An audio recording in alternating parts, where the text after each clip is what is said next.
Hello good morning guys, Aditya English classes में स्वागत है। आज आप लोग के लिए टॉपिक टेंस लेकर आए। बहुत सारे बच्चे को टेंस प्रॉब्लम है। जो भी बच्चे बिहार बोर्ड का है, जो एग्जाम दे रहे हैं 12th का, तो उसमें टेंस से जो क्वेश्चन है बहुत पूछे जाते हैं। ऑब्जेक्टिव भी पूछे जाते हैं, ट्रांसलेशन 5 मार्क्स का तो क्लियर ही रहता है और ऑब्जेक्टिव भी रहता है। तो अब जो टेंस का जो प्रॉब्लम है वो खत्म हो जाएगा। ठीक है, तो आप लोग 1 बाय 1 करके हम आपको अपलोड करेंगे वीडियो, फिर आप देखिए इसे। आज का जो टॉपिक है टेंस है। ठीक है, हम लोग टेंस, बहुत बच्चे को दिक्कत है कि सर टेंस नहीं जानते हैं, मतलब वो साल भर से टेंस पढ़ रहा है लेकिन फिर भी उसे ट्रांसलेशन नहीं बनता है, ऑब्जेक्टिव नहीं बनता है। बट आप अगर इस वीडियो को शुरू से लेके लास्ट तक देख लेते हैं तो टेंस का जो प्रॉब्लम है वो क्लियर हो जाएगा। ठीक है, लेकिन आपको शुरू से लेके लास्ट तक देखना पड़ेगा। अगर आप नहीं देख पाएंगे तो आप नहीं समझिएगा, इसीलिए आपको स्टार्टिंग से देखना पड़ेगा कि टेंस है क्या। जब वीडियो आप देख लेते हैं तो जो टेंशन है वो सब खत्म हो जाएगा। ओके, तो अपने मन में जो भी डाउट है टेंस वाला, वो सब डाउट खत्म कर दीजिए। ये वीडियो देखने के बाद जो भी प्रॉब्लम है वो सब टेंस, जो आपका टेंशन है टेंस का, वो खत्म हो जाएगा। ओके, चलिए हम लोग स्टार्ट करते हैं। मेरे प्यारे बच्चों, देखते हैं कि टेंस, आप लोग पहले से ही पढ़ते आ रहे हैं कि टेंस क्या होता है। टेंस सभी बच्चे जानते हैं कि टेंस 3 प्रकार के होता है। टेंस का मतलब काल होता है। टेंस 3 प्रकार के, present tense, past tense, future tense. Okay, वर्तमान काल, भूतकाल, भविष्य काल। अब देखते हैं कि टेंस कितने प्रकार के? 3 प्रकार के, present tense, past tense, future tense. Present tense का भी 4 होता है और पास्ट टेंस का भी 4 होता है, फ्यूचर टेंस का भी 4 होता है। यानी टोटल हमको 12 टेंस पढ़ना पड़ता है।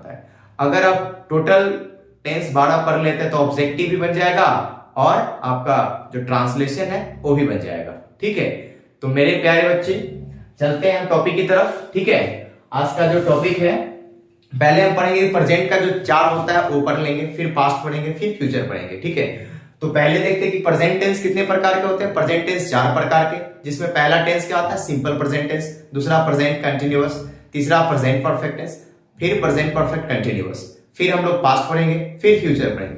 तो आज पढ़ेंगे simple present tense. Tense total 12 पढ़ना है, जिसमें पहले टेंस पढ़ना है आपको सिंपल प्रेजेंट टेंस। तो एक बार फिर से रिपीट कर देते हैं। टेंस 3 प्रकार के, present tense, past tense, future tense.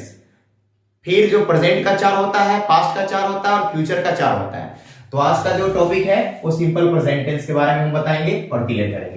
तो देखिए सिंपल प्रेजेंट टेंस क्या होता है। The simple present tense are used to express which takes place in present time is called simple present tense. Okay, देखिए सिंपल प्रेजेंट टेंस क्या होता है, बस आपको मेरी बात को सुनना है। ठीक है, फिर टेंस का जो सिंपल प्रेजेंट टेंस का जो अभी तक टेंशन आ रहा था जिंदगी में वो खत्म हो जाएगा। ठीक है, आप जिंदगी भर नहीं बोलिए कि हाँ हमें सिंपल प्रेजेंट टेंस नहीं आता, बट आपको वीडियो देखना पड़ेगा। ओके, तो देखते हैं कि सिंपल प्रेजेंट टेंस का ही होता क्या है। अब देखिए, सीधा कोई भी जब सेंटेंस दिया रहे जिसके लास्ट में ता, ती, ते, यानी देखिए यहां पे ता है, ती है, ते है, जिस वाक्य के लास्ट में ता है, ती है, ते है, समझ लीजिए सीधा सिंपल प्रेजेंट टेंस है। आपको ता दिखेगा, ती दिखेगा और ते दिखेगा, समझ लीजिएगा कि सिंपल प्रेजेंट टेंस है। लेकिन ता, ती से ही काम नहीं चलेगा। ता, ती, ते वाक्य के लास्ट में होगा, लेकिन स्टार्टिंग में क्या होना चाहिए? सब्जेक्ट होना चाहिए, यानी कर्ता होना चाहिए, मेन डूअर होना चाहिए, काम करने वाला होना चाहिए। तो याद रखना है, पहले सब्जेक्ट आएगा, पहले डूअर आएगा, पहले काम करने वाला आएगा और फिर लास्ट में रहेगा ता है, ती है, ते है। जैसे देखिए एग्जांपल, राम खाता है, सीता खाती है, मैं पटना जाता हूं। सबके लास्ट में क्या है? मैं पटना जाता हूं, तो सब्जेक्ट कौन है? मैं। ठीक है, और लास्ट में क्या है? ता। तो समझ जाइए सिंपल प्रेजेंट टेंस है। तो आप पहचान लीजिएगा, जिसके लास्ट में ता है, ती है, ते है, तो समझ लीजिए सिंपल प्रेजेंट टेंस है। और ता, ती के साथ साथ स्टार्टिंग में सब्जेक्ट होना चाहिए। तो बस सिंपल प्रेजेंट टेंस आप समझ लीजिए सिंपल प्रेजेंट टेंस है। अब देखिए सिंपल प्रेजेंट में कुछ आपको जानकारी ले लीजिए ताकि ट्रांसलेशन जो है जल्दी बन जाए। अब यहां पे देखिए पर्सन तीन प्रकार के, first person, second person, third person. First person में आई वी, सेकेंड पर्सन में यू, थर्ड पर्सन में ही, सी, इट, दे, वन नेम या टू नेम। ओके, तो पर्सन तीन, फर्स्ट पर्सन, सेकेंड पर्सन और थर्ड पर्सन। अब देखते हैं, यहां पे कुछ देख लीजिए। देखिए स्टार्टिंग में अगर सब्जेक्ट में आई रहे, वी रहे, यू रहे, दे रहे या टू नेम रहे तो क्या लगेगा? V1। याद रखिएगा, आई वी यू दे और दो नाम के साथ क्या लगेगा? V1। फिर देखिए ही, सी, इट और वन नेम यानी एक नाम के साथ क्या लगेगा? V5। फॉर्म्स ऑफ वर्ब होते हैं 5, V1, V2, V3, V4, V5। लेकिन यहां पे सिंपल प्रेजेंट में जो यूज करना है हमको, वो V1 को यूज करना है और V5 का। ठीक है, तो कैसे करेंगे, कब करेंगे, देखिए यहां पर। अगर नहीं देखिएगा तो नहीं समझ पाइएगा, तो पहले इसको देखना है, अच्छे से समझना है। नहीं समझ आएगा तो पॉज कीजिए, फिर से प्रैक्टिस कीजिए, देखिए। लेकिन इसको देखना है ताकि मेरा जो भी प्रॉब्लम है वो खत्म हो जाए। तो आई वी यू दे और दो नाम के साथ V1, ही, सी, इट और एक नाम के साथ क्या लगेगा? V5। अब देखिए बहुत बच्चे को प्रॉब्लम है कि सर V1 और V5 समझ नहीं आ रहा है, V1 और V5 समझ नहीं आता है। तो दिक्कत क्या है कि V1, अब देखिए यहां पे देखिए बता रहे हैं जी, कोई भी वर्ड है, कोई भी वर्ड ले लीजिए जिसके लास्ट में ना रहे, कोई भी वर्ड ले लीजिए जिसके लास्ट में ना रहेगा, समझ लीजिए कि वर्ब है। जैसे नाम के छोड़ के वो क्रिया होना चाहिए, जैसे हंसना, बैठना, खेलना, धोना, रोना, पिटना, गाना, बजाना, ये सब क्या है? वर्ब है। अब देखिए कुछ एग्जांपल लिखा हुआ है। गो मतलब जाना, कम मतलब आना, स्पीक मतलब बोलना, प्ले मतलब खेलना, ये सब क्या है? V1 है। ये सब क्या है? V1 है। अब देखिए यहां पर V1 सीधा समझ लीजिए, जिस वर्ड के अंत में ना रहेगा, जिस वर्ड के अंत में ना रहेगा वह कोई वर्ब होगा। ठीक है, और V1 में कभी भी याद रखिएगा, V1 में कभी भी एस और ईएस नहीं लगता है। V1 में एस और ईएस नहीं लगता है, और V5 में हमेशा एस और ईएस लगता है। बस दो कॉन्सेप्ट याद करना है, V1 में कभी भी एस और ईएस नहीं लगेगा और V5 में एस और ईएस लग जाएगा। अब देखिए जिसके लास्ट में ओ रहेगा ना, जिसके लास्ट में ओ, उसमें ईएस लगाइएगा। अब ओ नहीं रहेगा, सिर्फ एस लगेगा। अब देखिए तो आराम से क्या बन जाएगा? मेरा V5 बन जाएगा। देखिए V1 में एस और ईएस नहीं लगेगा, अब V5 में एस और ईएस लग जाएगा। अब ईएस का कब लगाना है? जिसके लास्ट में ओ रहेगा उसमें ईएस लगाएंगे, जब ओ नहीं रहेगा सिर्फ एस लगाएंगे। कुछ एग्जांपल देखते हैं अब। ठीक है, यहां पे देखिए, यहां पे लिखा हुआ है गो, G-O, गो लिखा हुआ है। अब देखिए गो जो है इसमें एस और ईएस लास्ट में नहीं है, तो V1 है। ओ अभी आपको समझाए थे कि ओ के लास्ट में क्या लगाना है? ईएस लगाना है। अब इसमें क्या लगा देना है? सिर्फ आपको G-O-E-S, क्या बन गया आपका? V5 बन गया। क्लियर है ना? देखिए तो ओ रहेगा तो ईएस, ओ नहीं रहेगा तो एस। अब देखते हैं कुछ और, कम, देखिए COME, कम, इसके लास्ट में क्या है? ई है। यहां पे ओ था इसलिए ईएस लगा, यहां पे ई है इसलिए क्या लगाएंगे? COME, और ओ रहेगा तो ईएस, नहीं रहेगा तो सिर्फ एस लगेगा। क्या बन जाएगा आपका? V5 बन जाएगा। तो V1 और V5 का जो टेंशन था वो खत्म हो गया। ठीक है, V1 में एस और एस नहीं लगेगा और V5 में एस और एस लग जाएगा। यहां पे एक चीज और देखिए, V1 को बोला जाता है प्लूरल वर्ब, ठीक है, और V5 को बोलते हैं हम लोग सिंगुलर वर्ब। ये भी याद रखना है आपको साथ साथ। V1 को क्या बोला जाता है? प्लूरल वर्ब, और V5 को सिंगुलर वर्ब। V5 में एस और एस लगेगा और V1 में एस और एस नहीं लगेगा। आई होप जो आप कैसे V1 पहचाने, कैसे V1 पहचाने, कैसे V5 पहचाने, कुछ एग्जांपल और देखते हैं। आप लोग बताइए WRITE, राइट बताइए, ये V1 है कि V5 है? देखिए मेरे बाबू, राइट मतलब लिखना, देखिए ना रहेगा, राइट मतलब लिखना। यहां पे देखिए ना है तो समझ लीजिए क्या है? पहले तो समझिए कि वर्ब है, एक क्रिया है। अब देखिए लास्ट में ना एस है ना एस है, तो समझ लीजिए कि V1 है। ठीक है, और V1 को क्या बोल सकते हैं आप लोग? Plural verb. अब देखिए यहां पे लिखते WRITES, एस लग गया नहीं इसमें? क्योंकि ओ नहीं है तो सिर्फ एस लगेगा, क्या बन गया V5, और V5 को क्या बोल सकते हैं सिंगुलर वर्ब, ठीक है।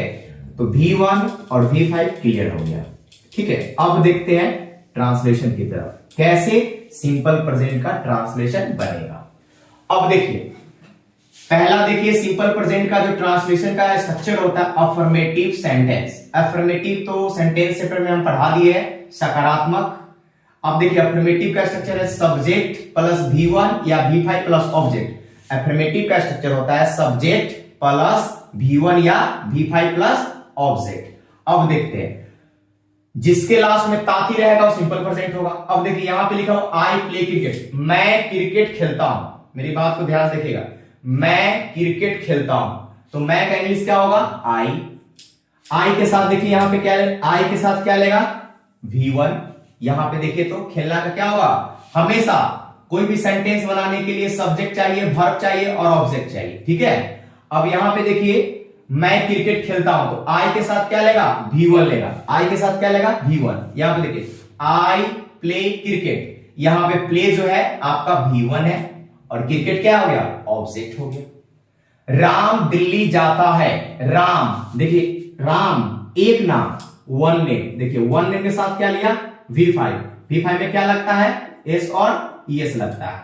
अब देखिए राम दिल्ली जाता है तो एक नाम है, तो राम का राम एक नाम के साथ क्या लगेगा, जाना की इंग्लिश क्या होगा गो होगा, तो गो क्या है V1 है और हमको क्या बनाना है राम के साथ क्या लेगा V5, तो V5 में क्या लगता है एस और ES। तो यहां पे गो है, इसमें खाली क्या जोड़ देना है ES, क्या बन जाएगा गोज बन जाएगा। बहुत आसान है, बहुत आसान है भाई। तो यहां पे क्या लग गया राम गोज टू दिल्ली। अब यहां पे देखिए सीता अंग्रेजी बोलती है, तो सीता सब्जेक्ट है, एक नाम के साथ V1 की V5। यहां पे देखिए बोलना का इंग्लिश क्या होगा स्पीक्स होगा, यहां पे क्या है V5, इंग्लिश क्या है ऑब्जेक्ट है। तो एफर्मेटिव क्लियर। अब देखते हैं निगेटिव। निगेटिव का स्ट्रक्चर है सब्जेक्ट प्लस डू या does plus not plus V1 plus object. Simple है, सब्जेक्ट डू या does not plus V1 plus object. अब देखना है जहां पे आप V1 लगाते हैं वहां पे डू लगा दीजिए, जहां पे V5 लगाते हैं वहां पे डज लगा दीजिए। अब देखिए आई बी जब निगेटिव सेंटेंस रहेगा, जिस सेंटेंस में नॉट रहेगा, यहां पे देखिए मैं क्रिकेट खेलता हूं ये अफर्मेटिव है, मैं क्रिकेट नहीं खेलता हूं नॉट आ जाएगा निगेटिव होगा। अब देखिए जैसे ही निगेटिव आएगा तो मैं क्रिकेट खेलता हूं, तो मैं नॉट आ जाएगा, ठीक है। और लास्ट में ता है, तो समझ लीजिए सिंपल प्रेजेंट टेंस है। तो आई के साथ क्या लगेगा आई बी यू दे, और दो नाम के साथ क्या लगा V1। लेकिन निगेटिव रहेगा, निगेटिव अगर सेंटेंस रहेगा, ठीक है, निगेटिव सेंटेंस रहेगा तो आई बी यू दे और दो नाम के साथ क्या लगेगा भाई डू नॉट लगेगा। याद रखिएगा निगेटिव सेंटेंस रहेगा तो इस सबके साथ डू नॉट, और ही सी इट और एक नाम के साथ लग जाएगा डज नॉट। बहुत सिंपल है भाई, बस अच्छे से देखना है इसको। अब देखिए स्ट्रक्चर है मैं क्रिकेट नहीं खेलता हूं, तो मैं का इंग्लिश आई। बताइए आई के साथ अभी क्या बताए थे डू, तो डू ले लिया। नॉट है नहीं है तो नॉट लिख दिए। अब क्या लिखना है याद रखिएगा, यहां पे देखिए सब्जेक्ट हो गया, डू हो गया, यहां पे नॉट है, यहां पे क्या लेना है V1, यहां पे V1 है ना, यहां पे V1 है, और क्रिकेट क्या है ऑब्जेक्ट है, ठीक है बन गया। राम स्कूल नहीं जाता है, ध्यान से पहले सब्जेक्ट देखिए, राम कौन स्कूल नहीं जाता है तो राम, तो राम क्या हो गया सब्जेक्ट हो गया, ठीक है। अब राम हो गया सब्जेक्ट, राम के साथ क्या लेगा, अब देखिए ही सी इट, और एक नाम के साथ क्या लेगा V5 लेता है अफर्मेटिव में, लेकिन निगेटिव में क्या लेगा डज, क्या लेगा डज नॉट। यहां पे क्या लग गया Ram does not go to school. Do does के बाद हमेशा V1 ही लगता है, ठीक है, तो निगेटिव भी क्लियर हो गया। देखिए सीधा सिंपल है, मैं पढ़ता हूं आई रीड, आई के साथ V1। मैं नहीं पढ़ता हूं, तो नहीं के साथ क्या लगेगा डू नॉट, ठीक है। अब निगेटिव है तो आई डू नॉट रीड। अब देखिए yes no question, yes no question आपको पता है कि जो क्वेश्चन क्या से शुरू होता है वह यस नो क्वेश्चन कहलाता है। स्ट्रक्चर है डू या does plus subject plus V1 plus object plus question mark. अब देखिए क्वेश्चन है क्या मैं खेलता हूं, क्या मैं खेलता हूं, तो क्या मैं, यहां पे देखिए क्या मैं, समझ रहे हैं ना, क्या मैं खेलता हूं। तो इसमें जब भी क्वेश्चन क्या से शुरू रहेगा यस नो क्वेश्चन कहलाएगा। ऑलरेडी हम सेंटेंस से फिर में बात किए हैं यस नो क्वेश्चन में। तो क्या मैं, इसका सब्जेक्ट कौन है, मैं, यानी मैं का इंग्लिश क्या होगा, आई होगा। ठीक है, हमको स्टार्टिंग में क्या लेना है, डू डज। अब बताइए आई के साथ आप क्या लिए हुए, इधर डू लिए हुए। ठीक है, तो बस आपको इसको इधर कर देना है, इसको इधर करना है, इसको इधर कर देना है। ठीक है, जैसे यहां पे लिखा आई डू तो निगेटिव है, इसको इधर करेंगे, इसको इधर करेंगे, ये यस नो क्वेश्चन बन जाएगा।